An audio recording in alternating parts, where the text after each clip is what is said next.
Hello everybody, it's me, Brosidon.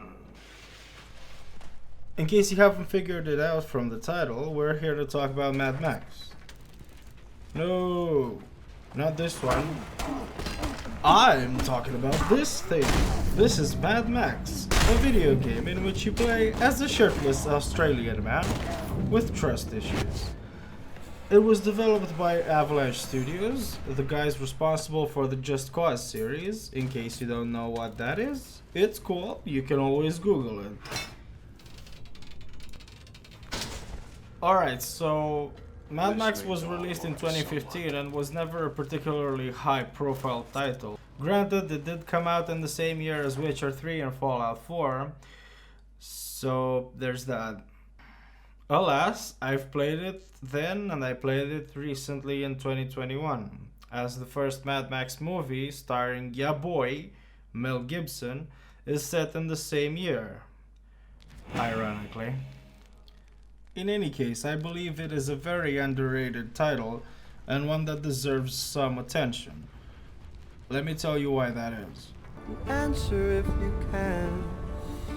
I want someone to tell me what's the soul of a man. Hope you like that little bit. Now back to the shirtless action. The game opens with Max getting shit on by some big boy whose name is apparently Scrotum. Scabra Scrotus! Oh, Scrotus.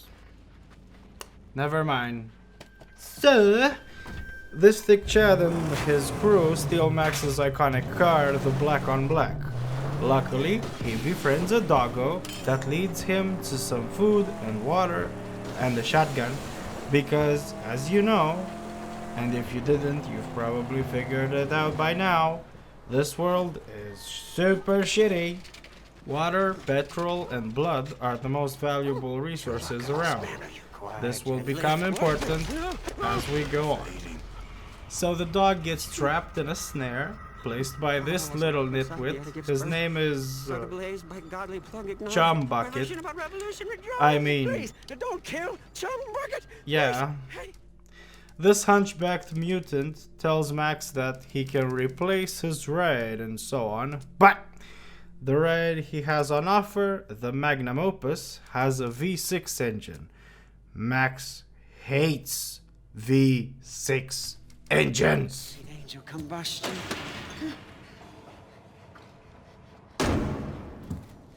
What did I tell you? V8, not V6. This cutscene you've just watched is right after the tutorial ends. From this point forward, your purpose is to reach the nearest V8 engine you can get your hands on. You are here.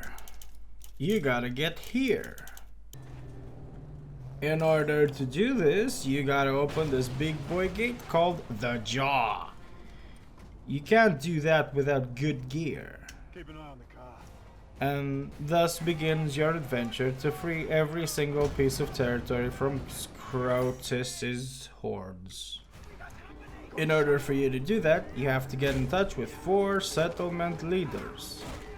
This reminds me of Dark Souls, because 4 things you need to kill. Except you don't need to kill them here, you just need to help them, whatever. These are in order of appearance: scarred guy with piercings,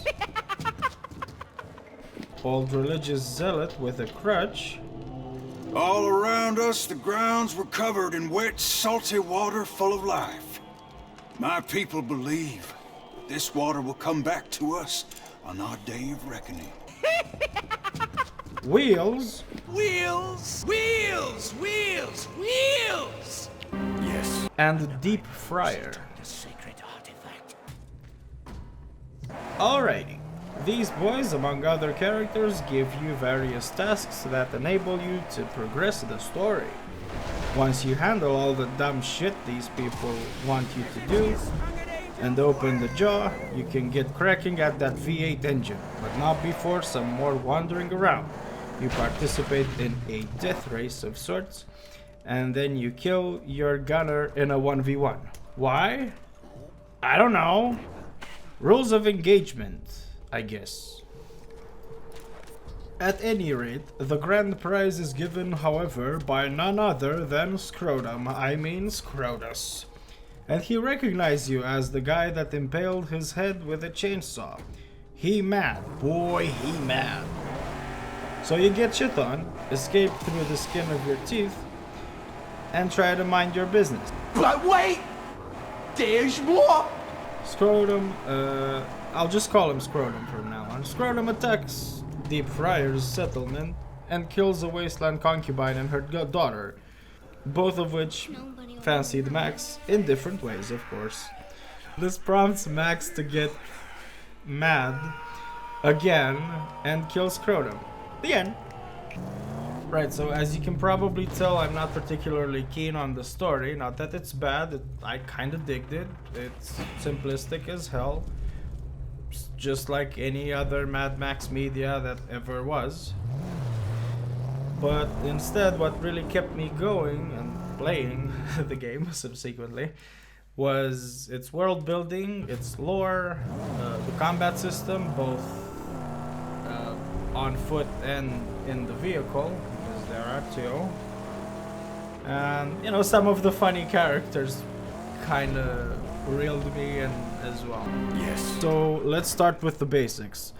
The Great White is big. You have various somewhat optional objectives on this map which help you to either improve the settlements you interact with, improve your car via part unlocks, or simply provide means to earn currency, which is, in this case, scrap. You'll see a lot of camps of Scrotus's boys, sniper outposts, scarecrows, which are essentially weird metal and flesh totems these boys made, and convoys, which you need to shit on via vehicular combat. The sniper outposts and the scarecrows are straightforward, you just wreck them, easy. The camps, though, are different from one another. Some have this oil rig pumping at the end, which you need to blow to smithereens. Some have lots of fuel tanks stored in various places, which you also need to blow to smithereens. Some are only combat oriented, where you just beat the living daylight out of colorful boys. Or, if you're lucky, you'll run into a top dogs camp. These are thick boys that take a lot of punishment before they go down. Sadly, they all play the same well. But it's nice that each of them provides you with a new coat of paint for the magnum opus. That's your car, in case you forgot. Oh yeah, the camps themselves have various optional objectives that I cared about doing a sort of somewhat completionist run. But you shouldn't. They take a while to spot and yield little to no reward in the long run. Oh, and there are also landmine fields, which you can use the doggo to detect. Yeah, the doggo at the beginning has a role to play. It's a mine detector of sorts. Why? How? Why do you care? You're playing a video game. A Mad Max video game. Things tend to not make much sense, and that's fine. Side note, you store it in the buggy from the beginning after a quest to retrieve both of them from Chumbucket's hideout. Yes, at some point you have a buggy. Chumbucket's buggy. I never mentioned it because I felt like you'd notice it immediately as you started playing. I mentioned lore previously. What I actually meant was that you can find various photos or signs from the old world scattered around the map, and sometimes Max gives his own thoughts on what he's seeing. And I don't know, the voice actor did a pretty decent job with those. You really feel how fucking shitty he feels, how hopeless he recognizes the world to be, how much loss he had to endure, and so on. Next item I'd like to address is, of course, the magnum opus itself. You know, your car. As you can see, there's a multitude of upgrades you can upgrade your car with. This is done by part unlocks plus a shit ton of scrap.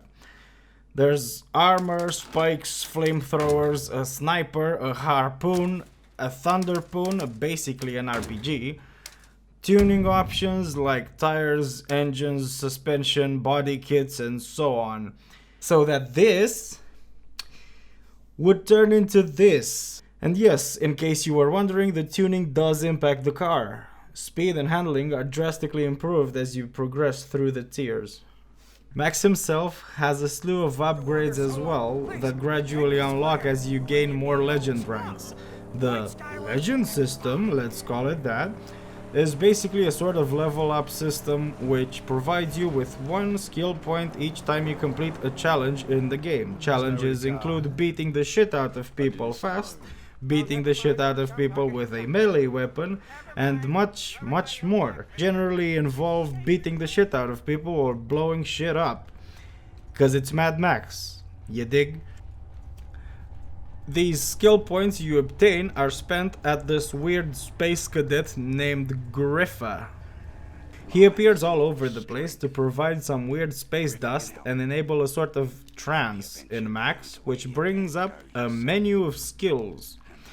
These are mostly survival skills like get more water, gain more HP via food, more HP in general, less gas used by the cars you're driving, and some others that are more combat oriented like melee weapons last longer and hit harder. Apart from these bonuses, Max can upgrade his gear such as his armor, gloves, bracers, shotgun, and whatnot. The sawed-off shotty is iconic to Mad Max, so of course you get one. You can use it to shoot tires, explode cars, and shoot people. It's a gun. It doesn't do much. It also has very limited ammo. Just running that by you. Before I get into the combat, I'd like to tell you about how the exploration works. Right, so I mentioned all the objectives you will be completing in your endless pursuit to liberate the region, but there are some more secondary locations called scavenging locations. These yield flimsy rewards in terms of scrap, but that's fine. They often come with a water source, where you can fill up your canteen. This little thing. Apart from that, they can come with gas tanks, which you can use to fill your car's tank, or store one in the car for a quick and easy explosion. If that doesn't cut it, you might find food sources like dog food, rotten corpses with maggots in them, or some rats or lizards you can stomp then eat. Yeah, this guy has weird tastes in food. In case you get bored though, as you explore, you'll sometimes encounter smaller tornadoes called... A mighty duster! Or worse, sandstorms.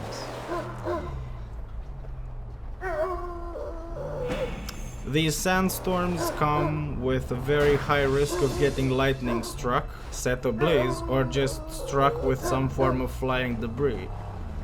They are very engaging and fun to be in because they present a high risk, high reward option to gain lots of scrap. You see, flying around through the debris, you'll find big boy crates that contain 500 scrap each. You can find a lot of these depending on the storm, but I'd recommend settling for 3 and getting the hell out of Dodge.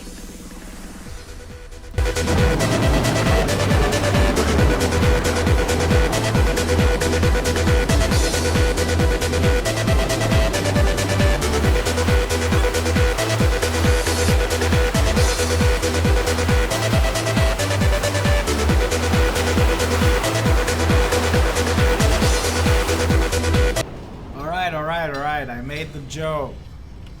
made the joke. Yay. So, before you head out exploring with your decked out ride, your trusty shotty, and your mostly empty water canteen, there's one more mechanic I'd like to mention. This is the flare. It's not rocket science though. It's a flare. So, yeah. The main takeaway is that you use this when you're not in your car to signal Chumbucket to bring it to you, wherever he may be. You also have a flashlight, which works as you might expect. I rarely used it. Of course, exploring the wasteland is dangerous, so Max needs to fight a lot. The combat system is mainly derivative of the button mashy yet also satisfying Batman Arkham games, though less fine-tuned here. There are many weird animations that will throw you off, or maybe not, maybe I just suck, I don't know.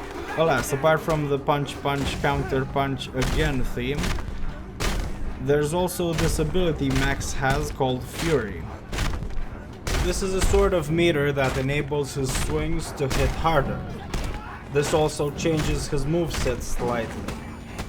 If you get some upgrades, yes, there are upgrades here as well, which you buy with scrap for some reason, the moveset changes even more.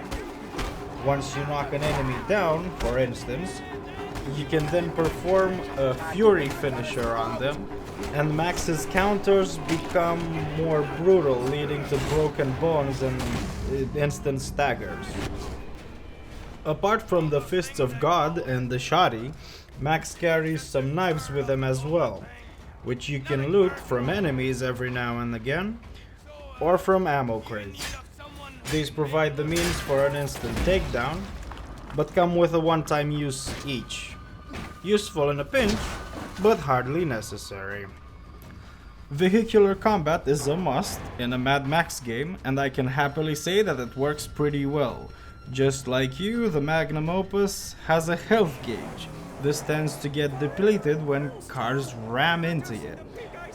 Once it hits 0, you have 3 seconds to get out of the car to let Chumbucket fix it.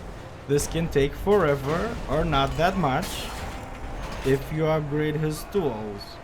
The footage in the background hopefully shows how all of these systems come together and provide quite a satisfying experience.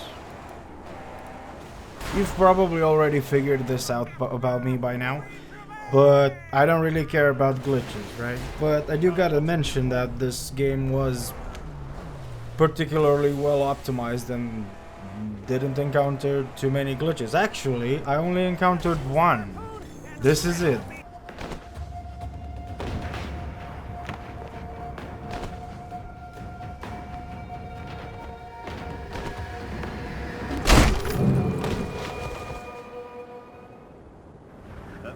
For my closing thoughts, Mad Max is a strange game. From the outside perspective, it looks like a Far Cry clone. Lots of busy work and no substance. And I get that. It's pretty hard to get invested as long as you just roam around mostly aimlessly, and the story is, well, like any other Mad Max media. However, just like with the movies, I believe you need a perspective shift to enjoy this game. You see, Mad Max is about the thrills, the badassery, and the high-octane car chases, the gruesome violence, the gore, the weird rules of this post-apocalyptic world. And in these departments, this game excels. Sure, it might be a bit mindless, but fuck me running, mate. You're playing a video game at the end of the day. And in these trying times, with all the shit that's going on in the world, I think mindless is exactly what the doctor ordered. Hope you enjoyed my take on this pretty old game, because it is pretty. I mean, just look at that fucking skybox.